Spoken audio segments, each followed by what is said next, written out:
Una de las cuestiones más referenciadas en nuestra Constitución es la del libre tránsito. Eso significa la posibilidad de movilizarse de un sitio a otro en la República sin otras restricciones que las impuestas por cuestiones administrativas. Entre las manifestaciones constantes que tenemos y también los cierres de rutas por parte de camioneros y también de productores agrícolas, vemos de manera reiterada cómo se viola este mandato constitucional. Se tiene que negociar el libre tránsito. En un país donde se negocia lo que dice un artículo constitucional es que estamos realmente muy mal como consecuencia. Lo que tendría que hacerse es aplicarse la norma, independientemente de quién sea. Nadie tiene derecho a imposibilitar el libre tránsito de una persona en su vehículo por cualquier ruta del país, con el cuento de la extorsión y del chantaje de no te dejo pasar si no me das aquello que solicito.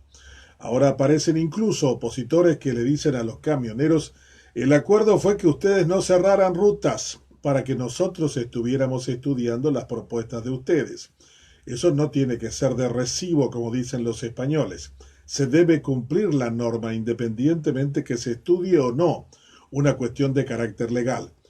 Y esta cuestión no es una cuestión tampoco menor. Cuando vemos que los camioneros quieren que nosotros arreglemos algo que debería ser parte del acuerdo privado entre quienes les piden que transporten su carga y ellos que tienen los camiones, esa cuestión terminará, si existe la ley, en de nuevo un subsidio para los camioneros cuando los precios no sean acordados entre ambas partes y posteriormente es probable que incluso los propios ojeros y otros productores terminen descargando todo el costo del flete sobre cada uno de nosotros.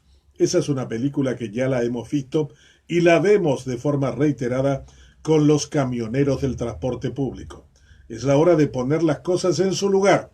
Primero el libre tránsito y el segundo el acuerdo entre las partes cuando se trata de cuestiones privadas. Urba Inmobiliaria, pon los pies sobre tu tierra. ¿Cuál es la bandera electoral más recurrente que escuchamos? Desde las delirantes vamos a ser felices de nuevo en nuestras capueras hasta vamos a ser inmensamente ricos. Los políticos se han desgastado en los últimos 30 años prometiendo cosas que no eran capaces de cumplir en lo más mínimo. Ahora se vuelve sobre el concepto de acabar con la pobreza o con la corrupción. Pero cuando vemos la capacidad que tiene quien lo dice y el equipo que lo rodea, es indudable que deberíamos concluir de que eso no pasa de buenos propósitos, porque no existe la voluntad real de que esa bandera que levanta sea realmente la que se sostenga. Durante mucho tiempo escuchamos también de que la educación de la salud y la generación del empleo serían fundamentales en cualquier campaña política electoral paraguaya.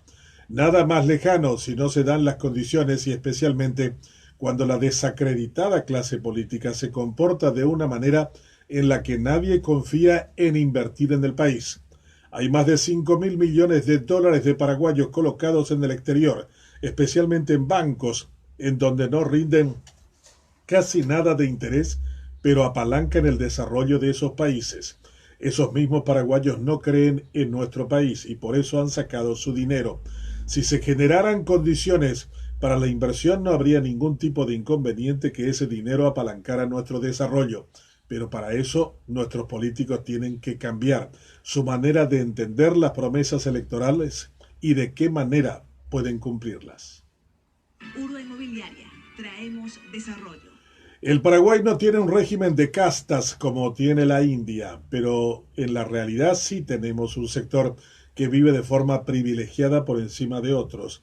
Y esa es la llamada clase política, los brahmanes de la sociedad paraguaya, aquellos que pueden colocar sin ningún inconveniente a toda la parentela y después todavía ir mucho más allá y establecer vínculos con la familia afectiva y regular que tiene esa persona.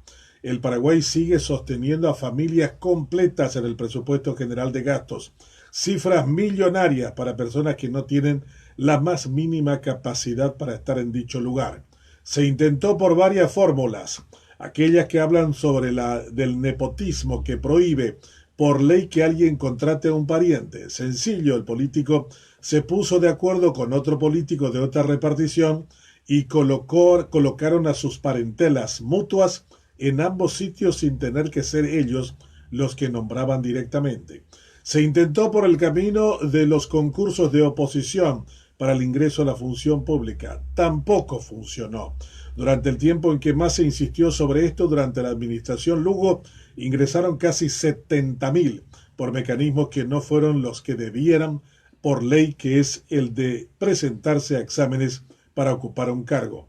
La casta de los políticos no se empobrece, como en la India, y fundamentalmente le saca ganas a muchos paraguayos que tienen capacidades orientadas hacia lo público a no intentar tan siquiera el poder competir para alcanzar un lugar desde donde servir a la gente y no de servirse.